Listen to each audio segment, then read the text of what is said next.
Hola, muy buenas. Mi nombre es Manuel Alejandro de Sena Gómez, soy estudiante de la Universidad Bicentenaria Aragua, extensión Táchira, en la cátedra de Derecho, en la materia de Práctica Forense 3, con el doctor Carlos Alín Jaime Castellano, en la cual hoy vengo a hablar sobre los contratos nominados para el derecho civil, los aspectos generales sobre la garantía y la fianza.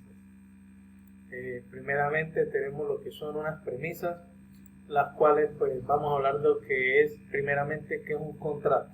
Un contrato en el artículo 1133 del Código Civil habla como una convención entre dos o más personas para constituir, reglar, transmitir, modificar o extinguir entre ellas un vínculo jurídico, es decir, una obligación que se contrae al momento de pactar alguna situación. La clasificación de los contratos. Los contratos tienen unas cuestiones que tienen en común todos los contratos. Entre estas, pues, que son escritos, que deben de contener los nombres de las personas, que son características del contrato en general. Sin embargo, pues hoy tenemos presente dos tipos de contratos aquí mostrados en la pantalla, como lo es el contrato nominado y el contrato innominado. Estos son contratos jurídicos los cuales me hablan de que el contrato nominado son aquellos que se encuentran en la ley, es decir, que están tipificados por la ley, hay un formato más o menos cómo se deben de ejecutar los contratos porque son algo que se conoce como algo estándar.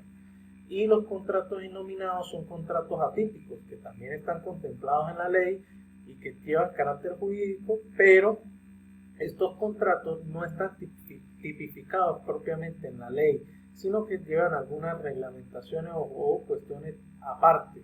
Son atípicos, ¿sí? Valga la redundancia, son atípicos. Por ejemplo, el vender una cuestión, una cosa, pero no una cosa común, sino una cosa más fuera de lo normal, como por ejemplo un contrato innominado sería la venta de una fórmula secreta que nadie conoce, que es algo que se da típicamente, pero que puede ocurrir. Ahora tenemos los contratos nominados para el derecho civil. Los contratos nominados, según el doctor Guillermo González Ochoa, son integrados por aquellas formas convencionales que han llegado a tener nombre propio y son reglamentadas particularmente por la ley. Como ya lo decía anteriormente, son los que están contemplados en la ley y existe una manera ya estándar de tener que ejecutarlos y son tipificados por la ley, son propiamente dichos y se encuentran en los reglamentos, se encuentra cómo deben de ser estructurados, entre otros aspectos. Dentro de los tipos de contratos nominados para el derecho civil tenemos como número uno los contratos de enajenación. Los contratos de enajenación son por la transmisión de un derecho de patrimonio de una persona a otra. Y entre estos tenemos estos contratos. Tenemos el contrato de compraventa, el de permuta y el de cesión de créditos.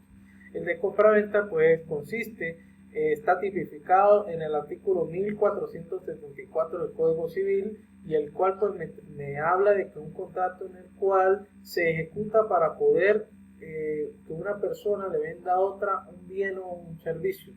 Son contratos de compraventa. Los contratos de permuta son contratos que cada una de las partes obliga a dar una cosa para obtener beneficio por ella. Por ejemplo, que yo le doy a cuidar mi casa a una persona, eso es una permuta. Que yo le doy a cuidar mi carro también es una permuta. La cesión de créditos es cuando yo transmito ese goce o beneficio crediticio. La base legal de este artículo es el artículo 1549 del Código Civil y que habla de que la venta o cesión de un crédito o de un derecho de una acción son perfectas y el derecho cedido se transmite al cesionario, en la cual yo establezco las medidas que yo voy a tomar y que esa persona va a tener, le cedo mi crédito a otra persona mediante un contrato. Tenemos otros contratos de enajenación, serían de renta vitalicia que están tipificados en el artículo 1788 al 1794 del Código Civil, en el cual me habla de la renta vitalicia. Esto lo observamos más que todo en las cuestiones de los contratos de seguro y reaseguro y seguros de vida. Entre estos pueden ser los contratos de pensiones, entre otros.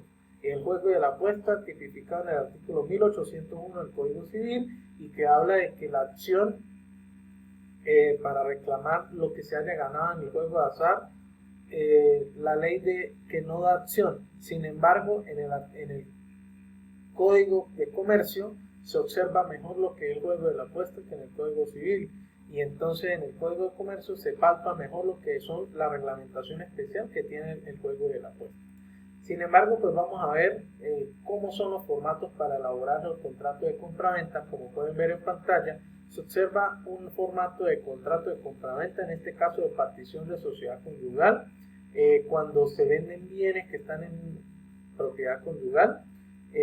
Tiene nosotros los nombres, el tipo del sitio donde se ubican, la organización, el monto en bolívares, qué es el bien, cuánto vale el bien, a quién se le va a vender, entre otros, y las firmas por último. Entonces este es el estándar más o menos para poder ejecutar un contrato de compraventa.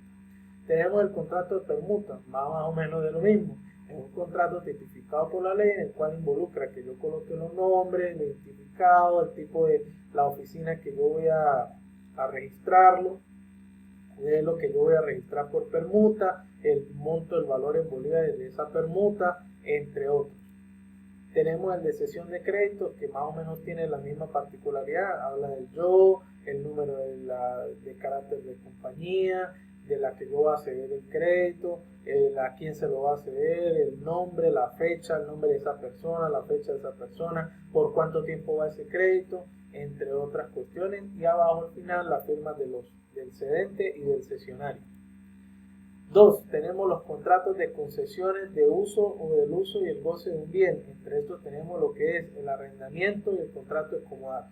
El contrato de arrendamiento se tipifica en el artículo 1579 del Código Civil y habla de qué es un contrato de arrendamiento. Pues un contrato que básicamente describen las partes que están involucradas para poder el arrendatario para poderle dar al arrendador el goce de ese bien mediante el pago de un alquiler, el cual se tiene que hacer en moneda, en este caso en bolívares o en dólares, en la moneda que se parte el alquiler, y las cuotas, como van a ser en este caso, normalmente se hacen de manera mensual y se deja un depósito y se escriben las garantías, condiciones, usos en las cuales van de ese bien.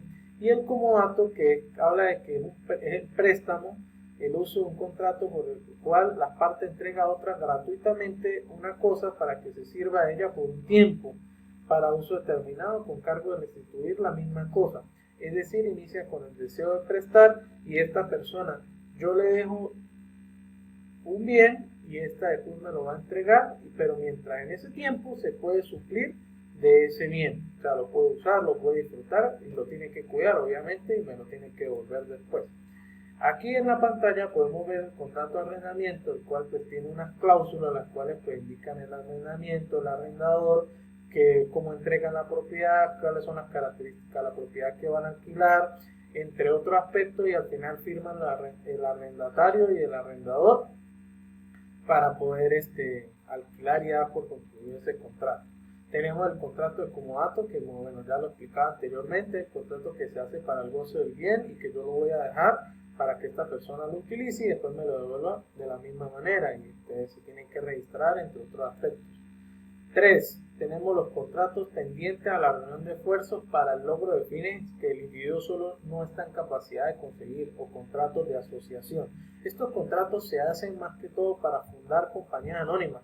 Son contratos de asociación los cuales nosotros incluimos en el registro mercantil más que todo para formar sociedades mercantiles, compañías anónimas, cooperativas, entre otras, y esto está mejor tipificado en el Código de Comercio, en las cuales pues se encarga de decirnos cómo es que se tiene que llevar a cabo la parte de constituir asociaciones y contratos de asociación, las cuales por sí mismas no son capaces de lograr un objetivo y recurren a hacer un contrato, pueden ser alianzas, entre otras, para poder lograr objetivos más grandes.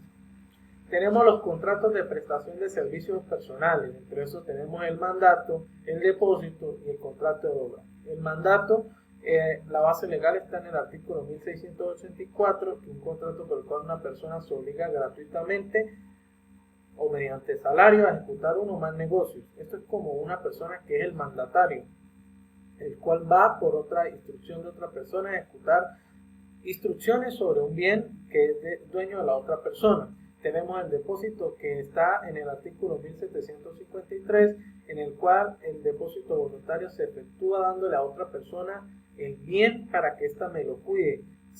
pero no lo puede usar. O sea, ella lo puede dar a resguardo, la cosa. Y el contrato de obra, que está mejor tipificado en la ley orgánica de los trabajadores y trabajadoras, la LOT, que en el artículo 1630 del Código Civil, que es el contrato de obra mediante el cual una persona se compromete a ejecutarle una obra en un determinado tiempo. En el contrato del mandato, pues aquí en pantalla está en lista más o menos de lo que se tiene que ejecutar como nosotros como abogados para llevar a cabo un mandato propiamente dicho. Tenemos el contrato de obra, que mejor se consigue en la ley orgánica del trabajo, es contratos a obra determinada, que hasta que se termine la obra se ejecuta el contrato y ahí se pactan todo tipo de cláusulas, reglamentos, condiciones, sueldos, salarios, entre otras que se pacten en esos contratos para poder ejecutarlos de manera idónea. Tenemos los contratos de prestación de servicios personales, el contrato de fianza, el contrato de prenda, el contrato de hipoteca y el contrato de anticresis. El contrato de fianza está tipificado en el artículo 1804 del Código Civil, que el cual se constituye un fiador, que el fiador me va a dar garantía de que el deudor le pague al acreedor la deuda. El contrato de prenda, que es cuando una persona pide algo en garantía y da la prenda como garantía, el cual el deudor da a su acreedor una cosa mueble en seguridad del crédito, ¿yo? O sea, da en garantía. Y el contrato de hipoteca, que está tipificado en el 1877 del Código Civil, la cual una hipoteca da una garantía, es un derecho real constituido sobre los bienes del deudor a un tercero. O sea, yo doy mi bien, si yo no llegase a pagar, lo doy en garantía para poder, o en hipoteca, que es como se conoce, para yo pagar la deuda. Eso más que todo se observa cuando se dan créditos para muebles e inmuebles. El contrato de anticresis, que es cuando se hace un contrato para que el acreedor adquiera el derecho de hacer suyo los frutos de un determinado terreno. Yo tengo una finca pero no la utilizo, hago un contrato de anticresis y se lo doy a otra persona que vaya a trabajar, y esa persona puede utilizar mi tierra, la puede sembrar, puede lucrarse de eso, pero y puede consumir los frutos, pero no es dueño, sino yo sigo siendo el dueño. Aquí está en pantalla el contrato de fianza. Tenemos el contrato de prenda, tenemos el contrato de hipoteca, tenemos el contrato de anticresis. Tenemos contratos dirigidos a la definición de derechos. Entre estos son contratos más que todo como a lo que es derecho propiamente dicho. La transacción, que está tipificada en el 1713 del Código Civil, que es un contrato por el cual las partes terminan un litigio, o sea, realizan la transacción. Yo le entrego, él me entrega, yo le pago, él ya no me cobra, etcétera, etcétera, etcétera. Y el compromiso o el mutuo, en el cual está tipificado en el 1735 del Código Civil, que es un contrato por el cual una parte entrega otra cierta cantidad de cosas con cargo de restituir otras cosas de la misma especie y calidad. O sea, cuando yo me comprometo. Aquí en pantalla el contrato de mutuo. Los aspectos generales sobre la garantía. La garantía pues son cosas que uno, valga la redundancia, da como seguridad para poder pagar un crédito. Le dan a conocer, le dan al acreedor una seguridad y le dan el derecho a decir le dan un derecho sobre cosas que si en un caso no se le llega a pagar la cuestión, el préstamo. Es pues la seguridad que un deudor le da a su acreedor para que éste se sienta protegido ante un determinado tiempo. Los aspectos generales sobre la fianza.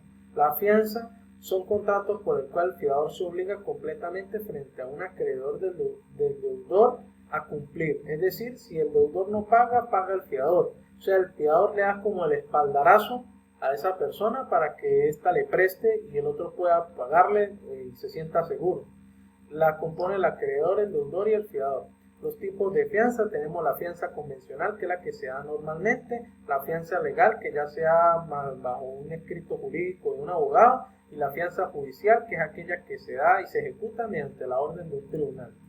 La referencia bibliográfica: se utilizó el Código Civil, obras consultadas de Cal, de Derecho de Obligaciones, tomo 29, Necesinio Francisco, Doctrina General del Contrato.